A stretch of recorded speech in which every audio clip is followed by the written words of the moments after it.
Olá, estamos de volta com o nosso programa Santiago Entrevista aqui pela TV Sete Lagoas, canal 8 da Claro TV. Sempre muito bom estar de volta aqui, recebendo pessoas bacanas aqui da nossa cidade. Hoje estou recebendo Raquel Glória, presidente do PSB de Sete Lagoas, um partido totalmente renovado. Vamos falar um pouco de política, vamos falar das coisas da nossa cidade, vamos falar das mulheres também, né? As mulheres estão aí cada dia mais fortes, né? Lembro que o nosso programa sempre tem o apoio da 5bits, www.5bits.com.br. Quer fazer o seu site, seu e-commerce e também a sua rede social, faça contato lá com a 5bits. Acesse o site e fale diretamente com a turma, que é muito bacana. E o recadinho é esse, né? O recado do dia. Vem aí o novo site da TV Sete Lagoas, né? Hoje, se você acessar o tvsetelagoas.com.br, não vai ter nada, justamente porque está fora do ar. Mas você acessa o nosso conteúdo pelo Facebook e também pelo setelagoasplay.com.br. Estamos fazendo uma modificação, né, para que a gente possa se comunicar ainda melhor com você. Mas não esquece, 5bits, esta é a empresa ideal para cuidar aí da sua internet, da sua página e também da sua rede social.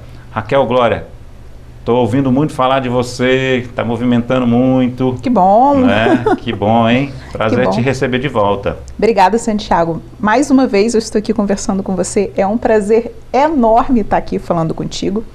É o que eu falo, a gente tem que fazer esse trabalho de comunicação, conversar com as pessoas, falar sobre as questões da cidade. Para mim é uma honra. Adoro conversar contigo. Ah, que bom. Eu li algo sobre a comunicação neste final de semana que faz a gente refletir, né?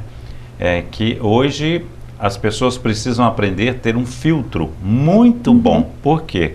Porque com a rede social, com a forma que se comunica, principalmente com a fake news, você tem muita informação e pouquíssima verdade. Então é difícil de acreditar no que é verdade, é difícil de saber o que realmente está acontecendo, principalmente se vai livre lá na rede social. Sim, não é? Verdade. Então, assim, eu acho que o trabalho da gente entra aí para ajudar nesse sentido, né? Que é um trabalho carimbado por ser de uma imprensa, né? Que a gente procura levar o trabalho bastante a sério. Não, é um trabalho reconhecido, né? E eu acho que o desafio também é esse, né? Existe muita informação até mesmo para a gente, então a gente tem que estar sempre realmente questionando, será que é isso mesmo? Será que, né, essa informação está passada de forma correta? Então, realmente a gente tem que fazer esse trabalho mesmo de conversar, de ouvir as pessoas. Eu acho que, apesar de eu ter um canal que está chegando aos 1000 inscritos, acho que só falta 20 para eu chegar aos 1000, tem muita gente que só ouve falar de mim, né? Não conversa comigo, não acompanha de fato o meu trabalho. Então, obrigada pela oportunidade de estar aqui conversando com a sua audiência. Sempre que eu tenho essa oportunidade de falar contigo, é muito positivo, muitas pessoas começam a me conhecer, então muito obrigada. Sempre que você me chamar, eu vou estar aqui. Tá, gente, eu fiz um convite recentemente aqui para o Caput, né? No nosso novo site aí, quem sabe ele seja um colunista da gente. Vou fazer para você também, né? Se tornar uma colunista. Adoro! Né? Adoro escrever. Porque nós temos um site com muito acesso, né? Uma rede social bastante acessada também. E aí é aquele negócio, quanto mais gente boa, melhor fica. E quando eu escrevo, eu consigo ser mais polêmico. Você fala que eu sou polêmico quando eu faço vídeo.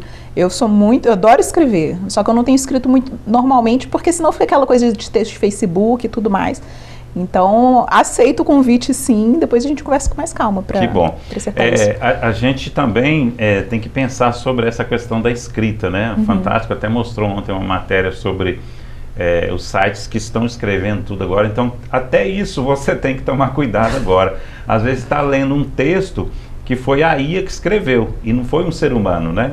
Então, aí já muda também, né, a configuração disso, porque você lê algo que a inteligência artificial está escrevendo, às vezes que, né, não tem essa questão humana, não tem essa questão da participação da gente do dia a dia, da pesquisa e tal.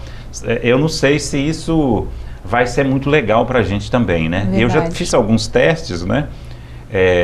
Vi que deu certo, né? Não ficou aquela coisa 100%, mas ficou fácil de eu ir lá e acabar o texto, né? Mas ainda é uma coisa que também a gente tem que pensar muito nela. A gente está indo para o caminho de um mundo virtual muito maluco, né? Sim, verdade. Eu não sei se você navega também por esses campos aí.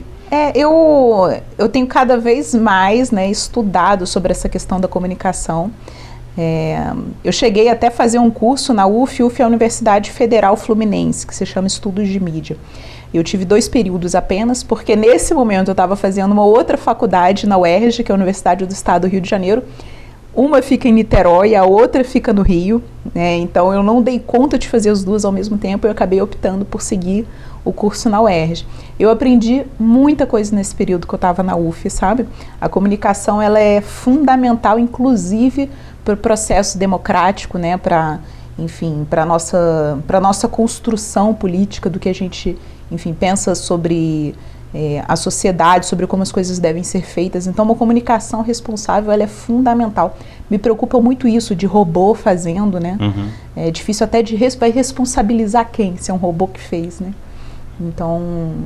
O famoso algoritmo também agora, né? É o algoritmo que pega, o que não. É muito complicado, a gente tem que tomar muito cuidado com essa questão, tem que ser muito responsável. Eu já tive alguns vídeos do meu canal que eu apaguei depois que eu vi que não tá bom. A gente tem que estar sempre, inclusive, se vigiando.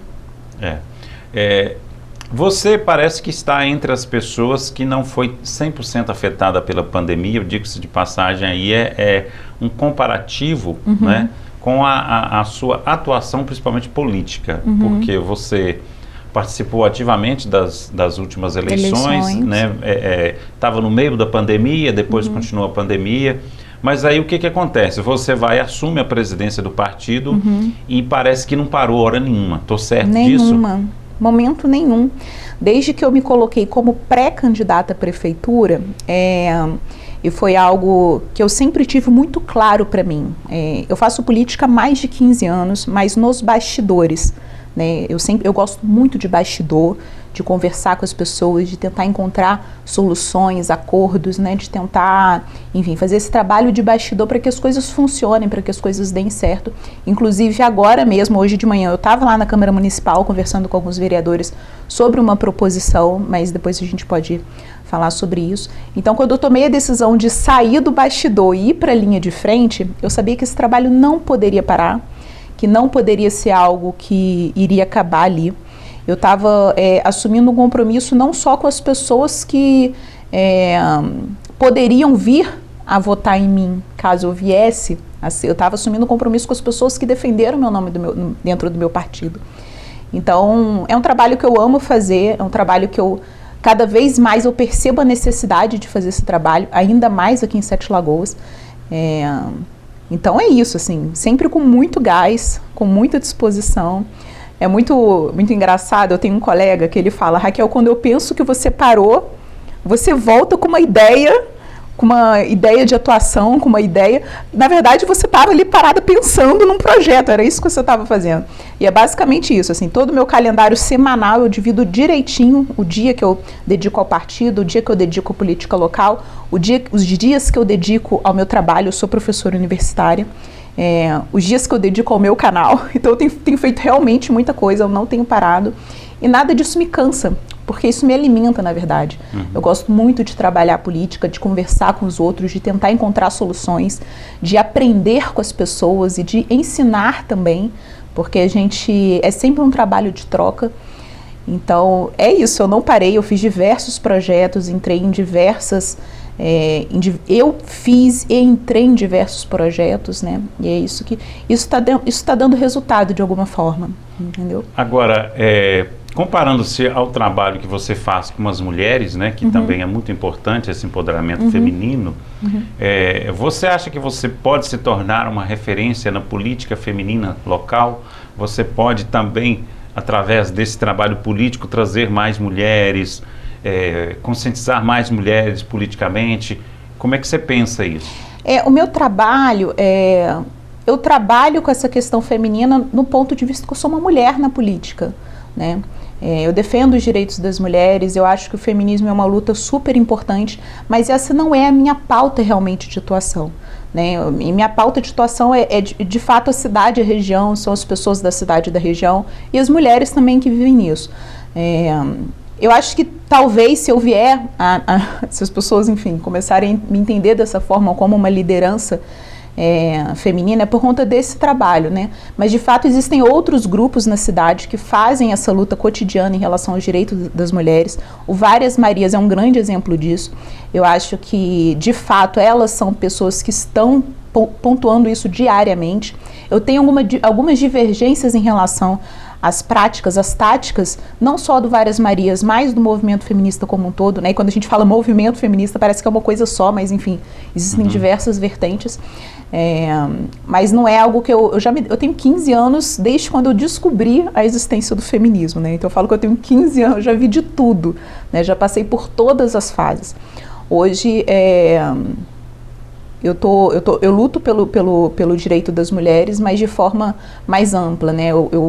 Inclusive a gente tentou fazer um coletivo que se chama Coletivo Girassol.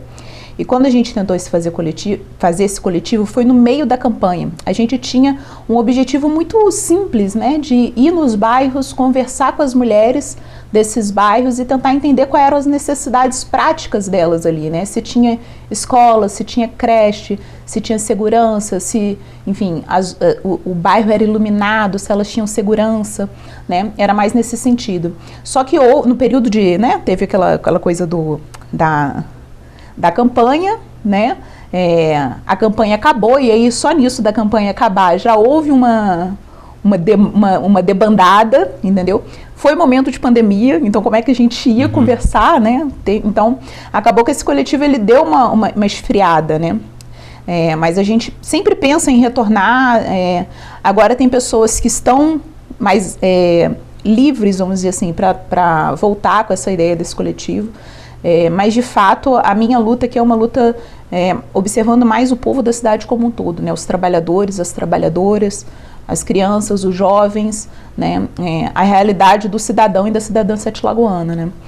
É o que eu estava falando. Eu estava agora de manhã, a gente estava observando uma lei municipal a respeito do transporte público para os servidores da Secretaria de Educação, né? É uma lei de 2010 que ela está defasada. Então, um dos trabalhos que a gente tem feito é justamente isso, de observar essa legislação municipal e tentar atualizar essas legislações, né? Ou propor novas legislações para facilitar a vida das pessoas aqui em Sete Lagoas, né? A gente tem um corpo legal aqui na cidade que ele também está muito defasado, né?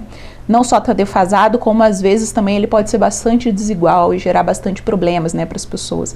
Então a gente tem feito esse trabalho aí também. Agora, né, no sentido feminino ainda, né, a gente sabe que a pandemia ela deu uma afetada em várias situações e principalmente a gente tem ouvido falar de pessoas que estão sofrendo aí, né, vários problemas e na parte feminina, principalmente no relacionamento. Teve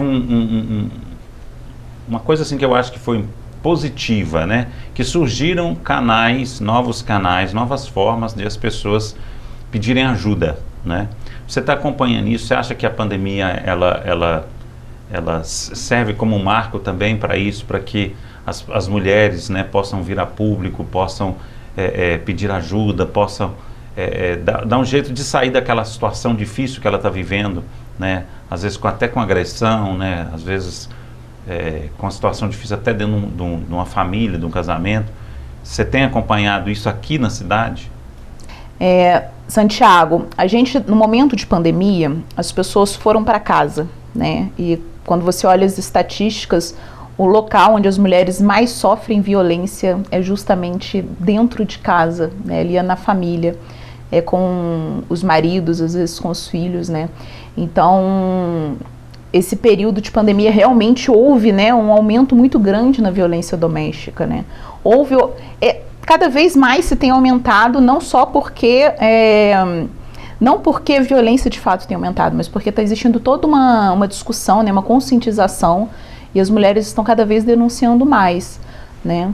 Então eu acho que sim, é importante que existam canais seguros para que as mulheres possam denunciar caso de violência, mas é preciso também haver uma discussão responsável, né? porque senão a gente pode cair num problema, que eu vejo que é um problema muito sério, que às vezes é o próprio linchamento de acusados. Não precisam ser, podem ser pessoas inocentes, né? Então a gente precisa fazer essa discussão, mas a gente tem que fazer essa discussão com responsabilidade, né? Senão a gente não faz justiça, a gente faz novas vítimas, né? Então eu acho que o local seguro para se denunciar um agressor é através dos recursos, dos mecanismos institucionais, né? É fazendo a coisa de forma legal, com as pessoas que estão preparadas para atender uma denúncia, né? Não é...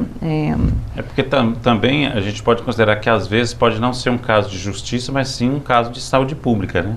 Como assim?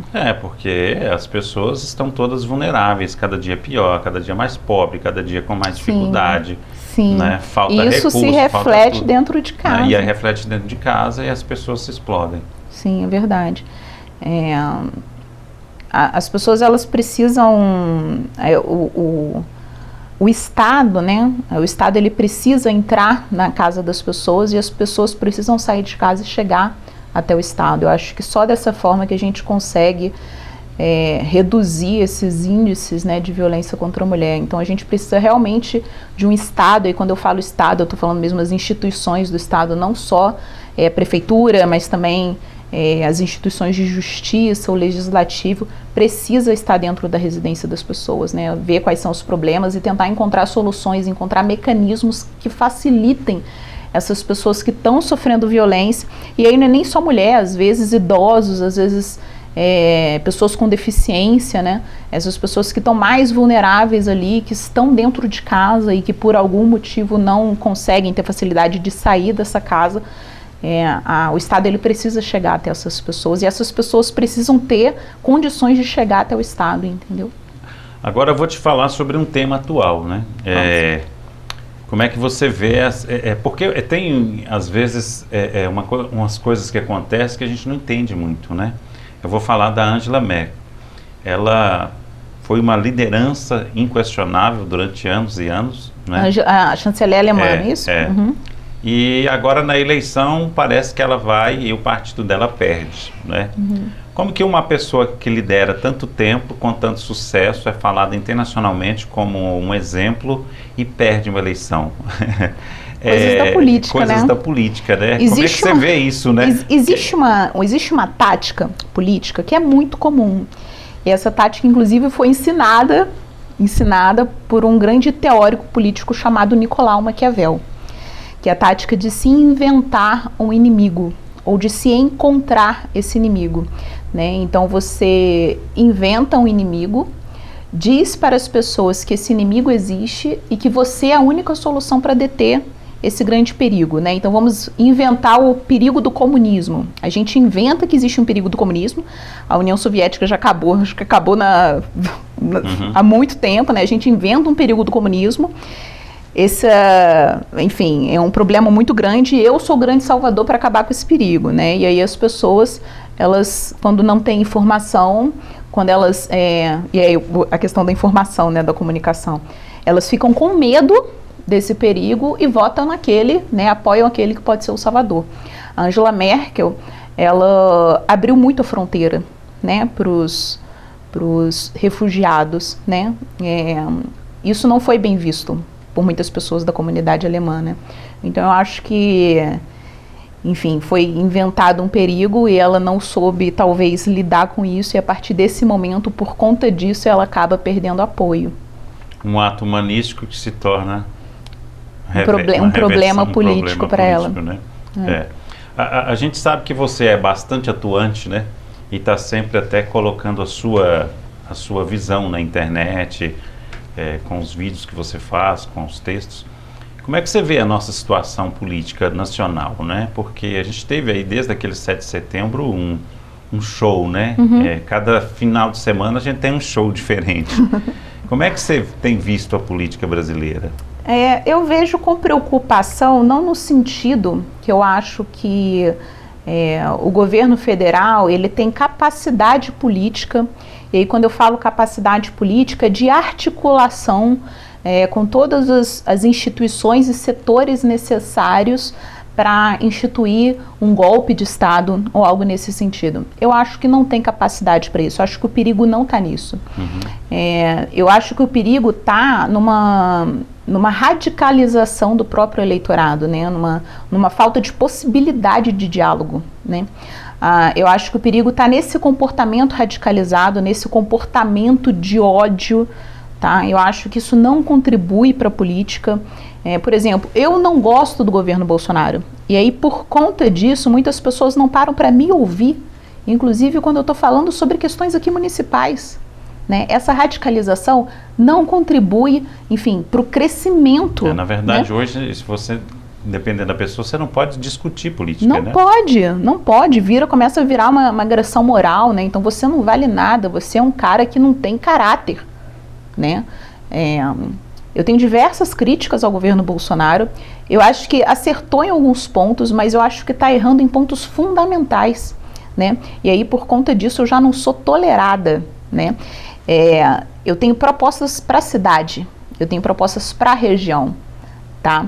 E essa radicalização a nível federal impede com que eu converse com pessoas locais, né? Com que eu converse sobre essas propostas aqui com as pessoas locais.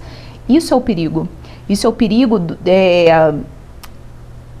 desse governo, né? Esse é o perigo do que está acontecendo lá em Brasília, né? E que acaba refletindo aqui em Sete Lagoas, né?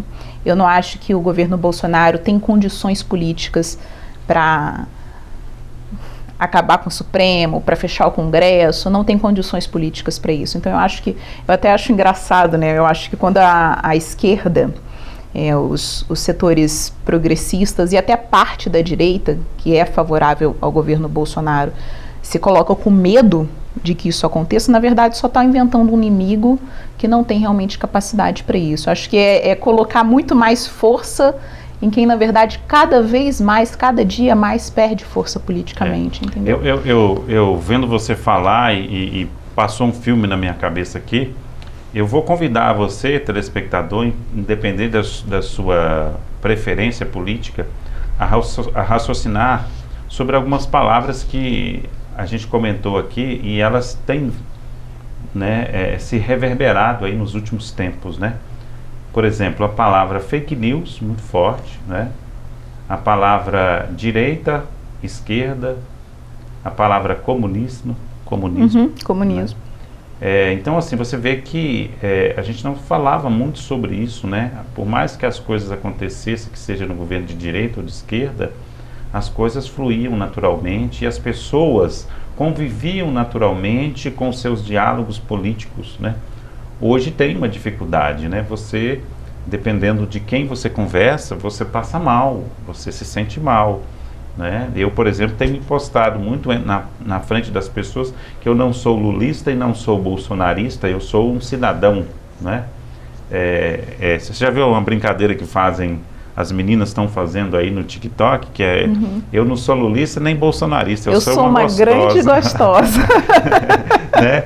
Então, assim... Nós somos uns grandes gostosos, né, Thiago? Na verdade, assim, a ideia é essa, é não ser um nem outro, para mim poder conversar sobre os assuntos e poder entender, né, um cidadão e outro.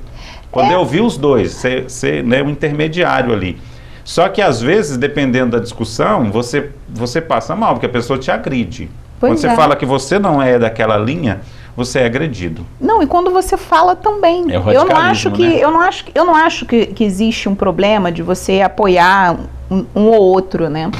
Eu acho que o problema tá, né, que isso impede o diálogo hoje em dia, né? Isso impede, é isso que você falou. Você fala, você já é agredido, já acabou, você perde amizade, você perde contato com família, tá uma loucura. E eu acho que essa questão, ela polemizou mais ainda, porque, por exemplo, eu tenho um amigo que é petista até na tampa, né? Eu sempre convivi muito bem com ele. Aí o dia que ele veio conversar comigo, eu falei que não, eu não sou um nem outro, eu tô na linha do meio.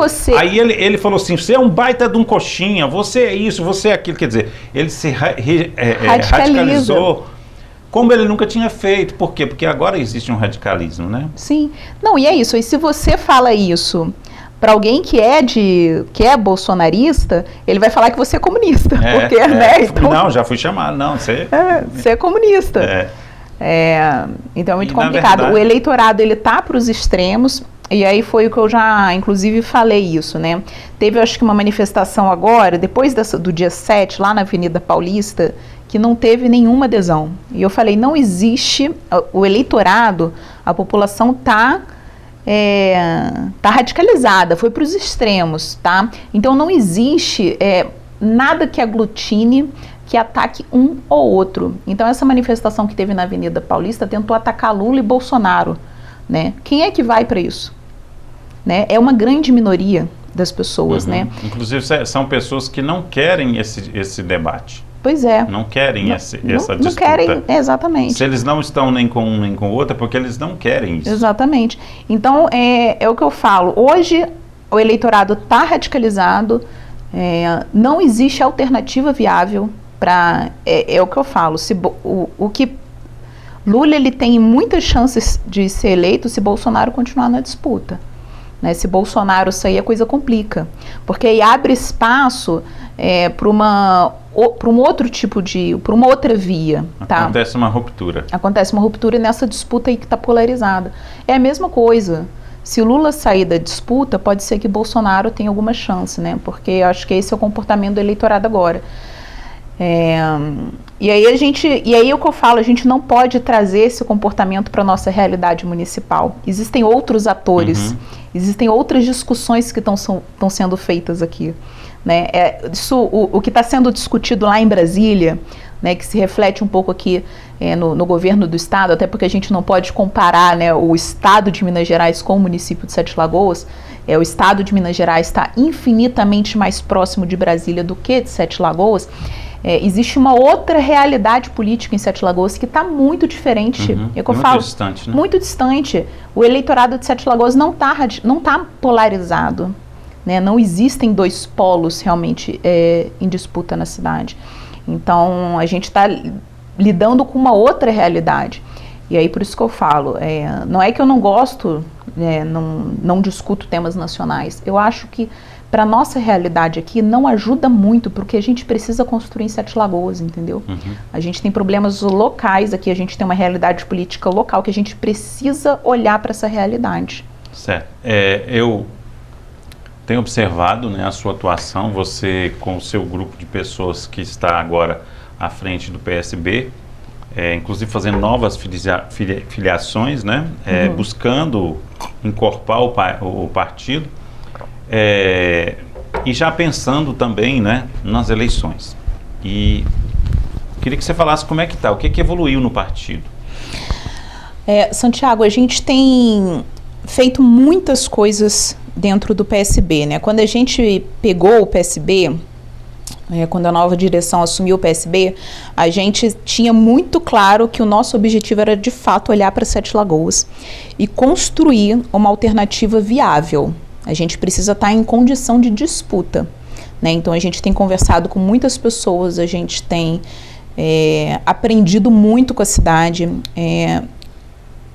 escutado as demandas, escutado as ideias, as soluções, e a gente tem tentado construir o partido nesse sentido. E quando a gente fala de alternativa, não é só colocar nomes, né, que podem vir a ser, enfim, uma alternativa. É tentar fazer o jogo político de forma diferente. A gente, o tempo inteiro, chama o cidadão para participar da política. A gente é super transparente nas nossas atividades nas redes sociais. Qualquer um pode olhar a rede social do PSB de Sete Lagoas e ver o que o partido está fazendo. Qualquer pessoa. A gente divulga para os nossos filiados as atas das nossas reuniões. Tudo é extremamente transparente. Qualquer um pode participar, qualquer um pode dar pitaco, né? Qualquer um pode fazer a sua contribuição. Obviamente que não é qualquer um que pode votar, porque aí já parte da questão das decisões do partido. Mas a gente tenta realmente não só trazer o cidadão para a política, né, como a gente também tenta chegar até o cidadão, né? A gente tenta fazer realmente esse trabalho de comunicação. O meu canal, ele é um canal que fala sobre mais as minhas percepções, mas eu uso o meu canal também para falar sobre as questões do partido. A gente faz os nossos pontos de filiação, que a gente vai para as feiras dominicais, acho que de 21 em 21 dias, e aí esses pontos de filiação são super bacanas porque as pessoas param, olham, tiram dúvida. Então o PSB de Sete Lagoas, ele está presente no dia a dia. A gente não está esperando a eleição chegar. A gente tem um curso de formação que já está no ar, mas que ainda não começou porque precisa de turma. E aí a gente está vendo, né, eu na verdade, estou pensando uma forma de fazer diferente, porque quando eu propus o curso de formação, eram 3 meses de curso. Eu vou ver se eu vou, enfim, refazer esse curso, não só para ser algo mais rápido, né, mas também para ser talvez algo presencial, porque o curso era virtual e às vezes isso não mobiliza as pessoas. Eu acho que se as pessoas elas têm, enfim, esse contato, esse compromisso de se encontrar em algum dia, enfim, talvez seja mais fácil. A gente tem feito, a gente está observando a política local e tentando propor soluções. Foi o que eu falei. A gente, enquanto coletivo Alaforte, a gente estava lá, mas o coletivo Alaforte, acho que só tem uma pessoa que não é do PSB. A gente, quando teve aquela ameaça de retirada da ocupação do CDD, o PSB fez uma audiência pública para se discutir isso. Então o PSB está tentando participar, está tentando chegar até as pessoas, está tentando chegar até as demandas das pessoas, entender quais são os problemas para propor soluções viáveis, né? Quando eu falo de alternativa viável, a gente está falando de soluções de todos os sentidos, né? E isso começa por uma forma de fazer política, né? A gente não está fazendo política em quatro paredes. Você não precisa de ser um vereador, ser um prefeito para mudar as coisas, para intervir na política como ela é. Claro que, por exemplo, quando a gente tem um mandato, a gente tem recurso, a gente tem acesso facilitado. Quando a gente tem um mandato, a gente consegue percorrer a cidade, as pessoas conseguem chegar até a gente com mais facilidade. Por isso que sim, mandato é importante e por isso que sim, a gente tem o objetivo mesmo de disputar as eleições. Mas isso não é a finalidade, isso não finaliza o nosso trabalho. O nosso trabalho é cotidiano, o nosso trabalho é no dia a dia, né? A gente tem mais dificuldade justamente porque a gente tem dificuldade de ter recurso para fazer as coisas, né? Tudo a gente tira do nosso bolso, né? A gasolina para ir nos locais a gente tira do nosso bolso, né? A internet para upar os vídeos é do nosso bolso.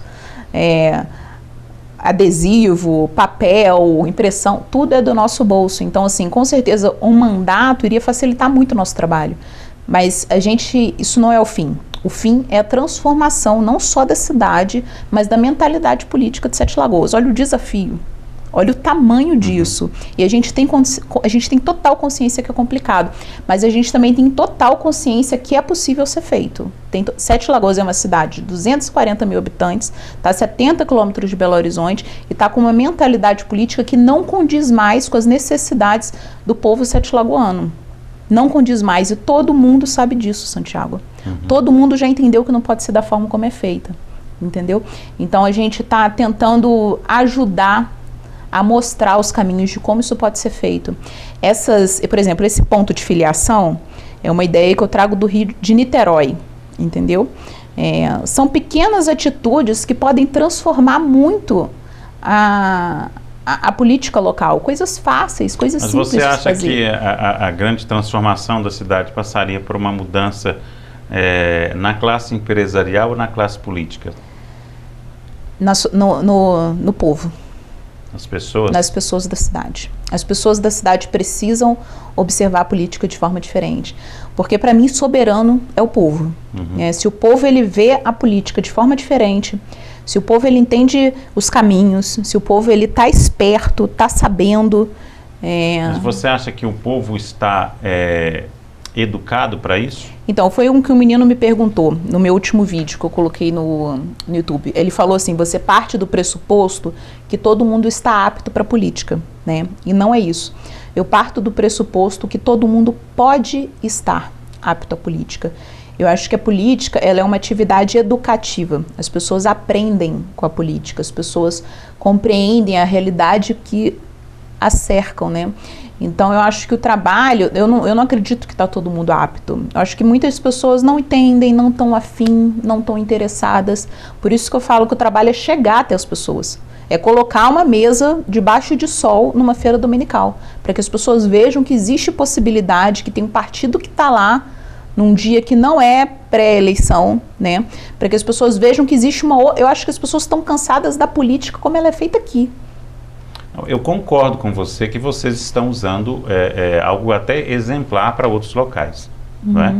Mas assim, eu acho que 90% da população não é atingida com esta comunicação, entendeu? Vocês conseguem um número muito pequeno ainda. Com certeza. Né? Então, assim, eu acho que esses 90% estão dormindo, eles não sabem o que está acontecendo. Por isso que a gente tem que fazer... Eles fazem parte daquela classe de massa de manobra. Então, assim, eles, na hora que vem uma eleição, né, vem todo aquele aparato novamente. Tem todo o recurso para se chegar até as pessoas. Então, assim, eu acho que vocês estão certos de passo a passo. Essa é a minha opinião, tá? Eu não gosto da minha opinião, mas nesse sentido, né, como você está fazendo um esclarecimento, eu concordo e acho que é um trabalho bonito que vocês estão fazendo, Obrigada. É exemplar.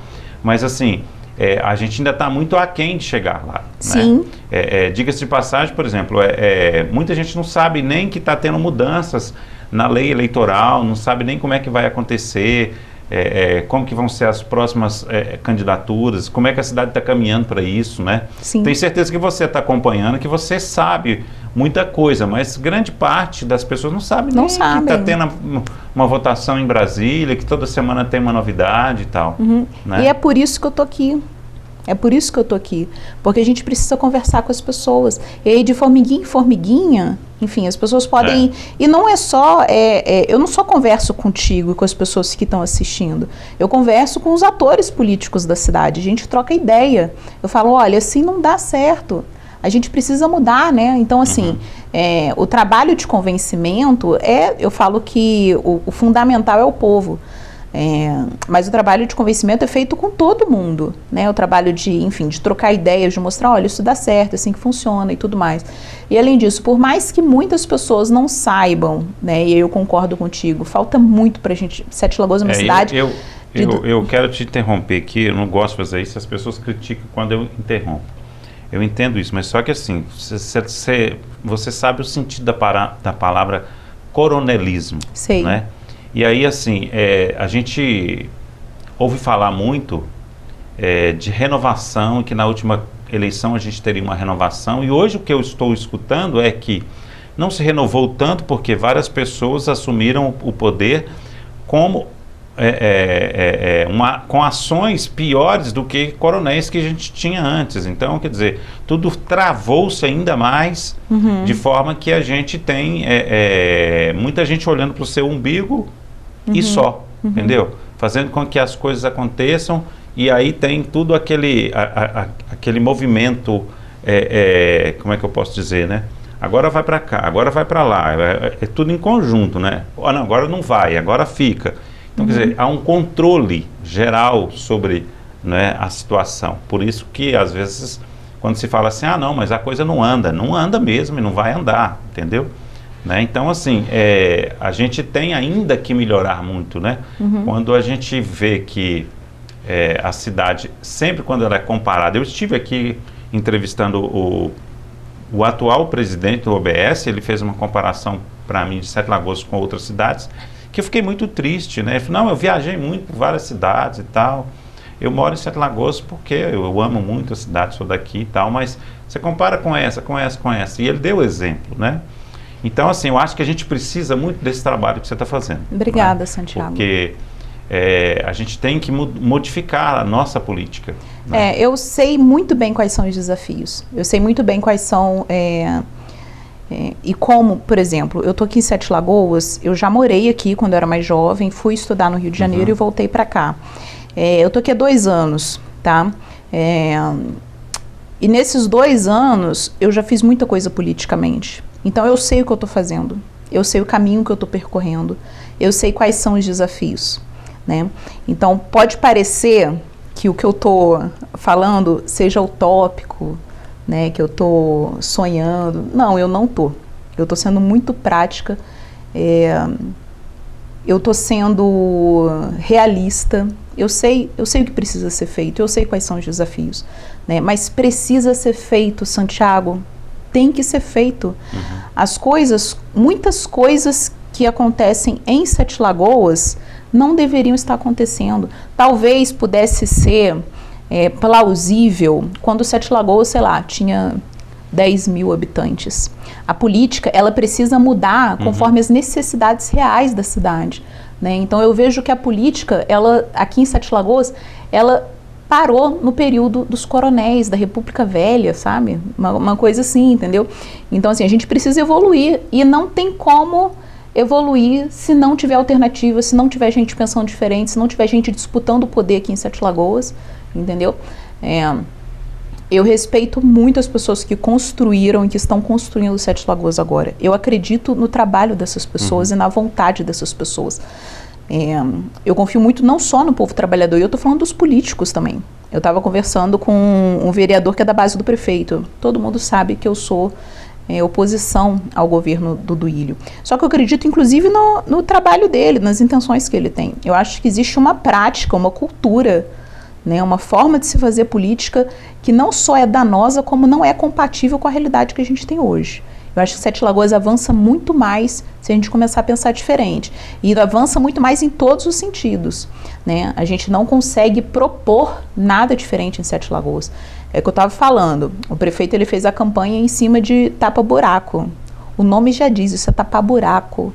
Isso é manutenção, isso é dia a dia, né? Isso parece ser uma grande obra para a cidade, uma grande transformação, né?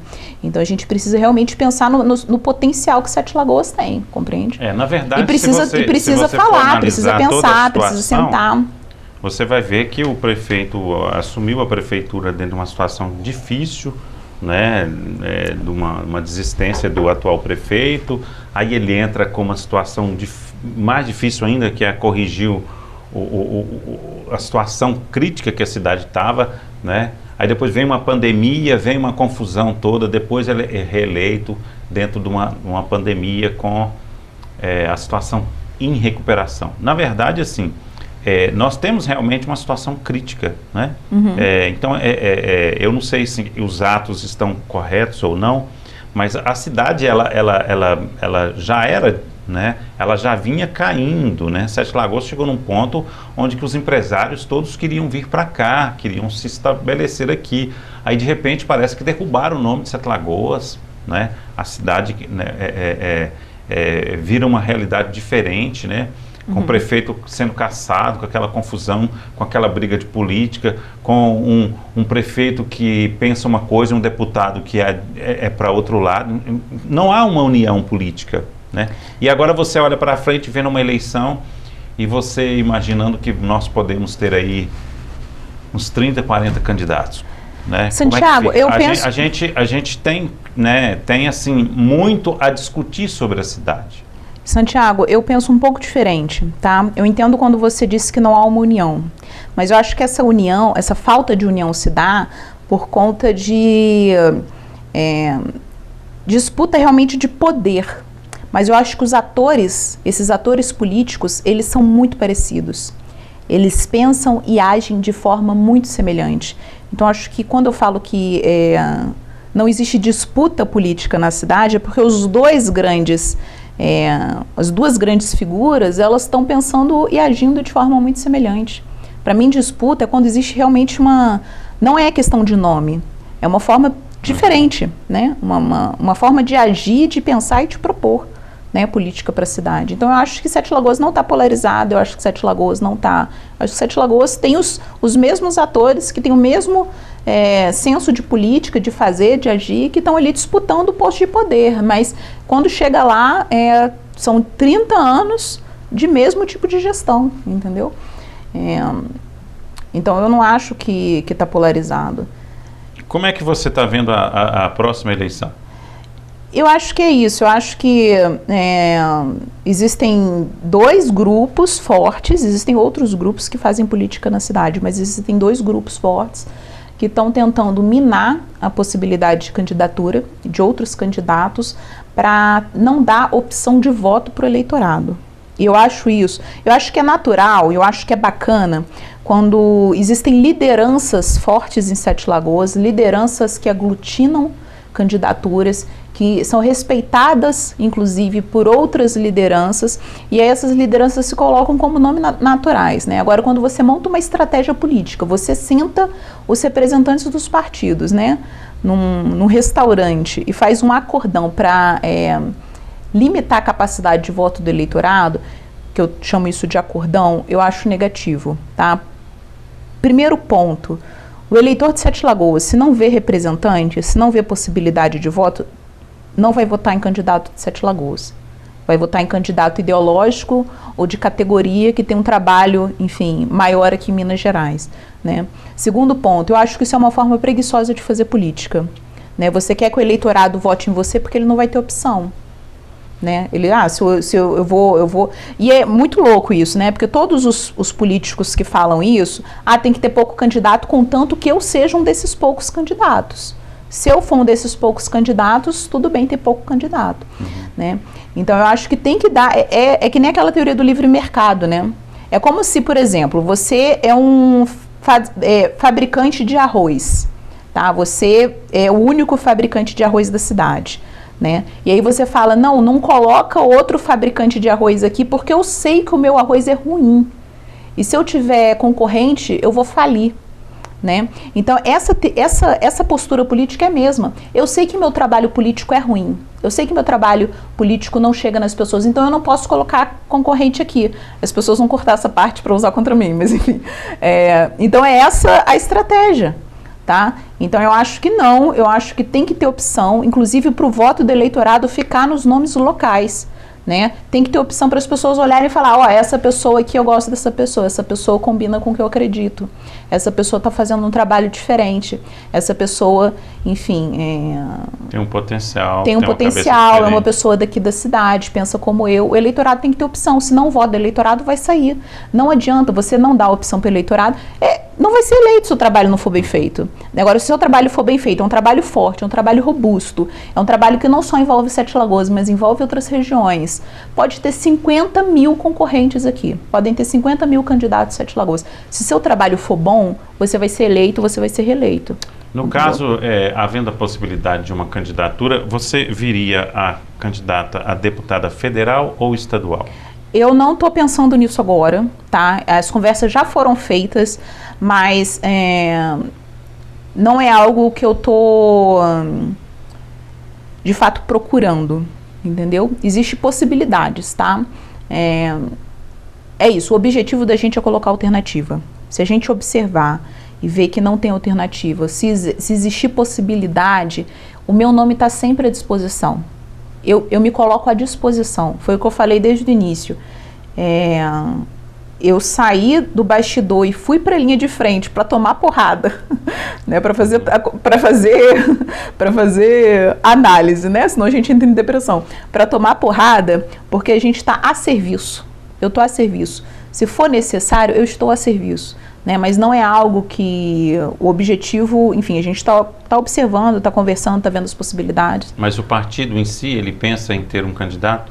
Porque daqui é uma eleição diferente. O PSB de Sete Lagoas, então é isso que a gente, quando eu falo, a gente está observando. É mais uma demanda estadual do que nossa mesmo. Mas no caso aí, havendo a necessidade estadual, vocês colocariam, né? Se for necessário, sim. Porque parece que essa vai ser se for necessário e se for viável. Como se diz, essa aí parece que vai ser o algoritmo da próxima eleição, né? O quê? Porque como não tem mais aquelas coligações, todo partido vai ter que vir individualmente aí para fazer um número de votos aí, para ter um corte legal. Aí você precisar de fazer um candidato em cada cidade. Sim. Né? Não, e Sete Lagoas é uma cidade de 160 mil eleitores, né? E o PSB, ele não coloca candidato há muito tempo, a deputado estadual e deputado federal. Então, o potencial eleitoral é muito grande que o estadual está perdendo, né? Então, existe essa conversa, estão observando Sete Lagoas, estão observando o trabalho que a gente está feito. Então, não vou mentir, existe essa conversa, tá? Mas precisa ver se não tem possibilidade de conversar com outras lideranças, né, que fazem um trabalho semelhante. Precisa ver se vai ter condições de uma candidatura. Tá, então não tem nada certo. Vamos aguardar, né? Vamos aguardar. Quero te agradecer, né, desejar sucesso Obrigada. aí no seu trabalho, né, porque eu sei que é um trabalho difícil. É. E parabéns, né, vocês aprovaram lá aquela lei dos deficientes não serem necessário ficar renovando, né? Até bom você me permitir explicar que lei é essa.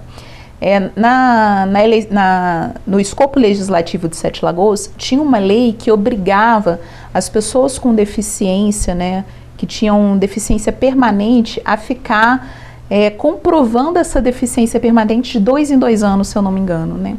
E a gente fez uma alteração nesse sentido, que pessoas com deficiência permanente não precisam mais fazer isso. Então elas conseguem ter o passe livre, né, conseguem andar nos transportes municipais sem ter essa necessidade de 2 anos em 2 anos comprovar que tem uma deficiência permanente. Agora a gente está lutando pela questão do auxílio transporte para o servidor da educação. Hoje, apenas os servidores que ganham até R$2.000 têm direito ao auxílio transporte. Só que essa lei é uma lei de 2010. Já aconteceu muita coisa, né, de 2010 até aqui. O salário desses servidores aumentou com o valor da passagem também. Então, muitos servidores que tinham esse direito em 2010 perderam esse direito hoje, né? Então, a gente está tentando alterar essa lei no sentido de colocar um índice que se altera anualmente, para que essa lei não precise ser alterada, precisa ser renovada de todo em todo ano, né? Até porque em 2010 foi a última vez que ela foi alterada, passou-se 11 anos e ela continua assim, as pessoas perdendo direito, o trabalhador da saúde perdendo direito. Então a gente está tentando, está vendo como é possível fazer isso. Eu vou torcer para você vir como candidata a deputado federal, ser eleita, para você criar uma lei que vai fazer com que as pessoas, né, de atividades básicas necessárias possam ganhar no mínimo 10 salários mínimos, né? Tipo lixeiro, Sim. tipo pessoas que trabalham no hospital, pessoas que trabalham com cadáver, no cemitério, essas profissões pesadas, sabe? Que a pessoa pudesse ganhar bem.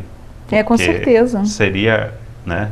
Já existe um estigma social, né, em relação a essas atividades que são super importantes. Essa dificuldade de trabalhar numa coisa tão difícil, né? Pelo menos recompensado com o salário, que você pudesse ter um conforto, né? Pois é, eu concordo contigo. Eu acho que a gente tinha que inverter um pouco essa ordem. Sim, verdade, eu concordo. Né? Muito obrigado, sucesso. Obrigada a você. Um abraço a toda a família. Eu quero ser colunista, hein? Isso. Vai estar gravado esse convite. Tá bom, vai sim. Em breve estará também aí no nosso site, né? www.tv7lagoas.com.br.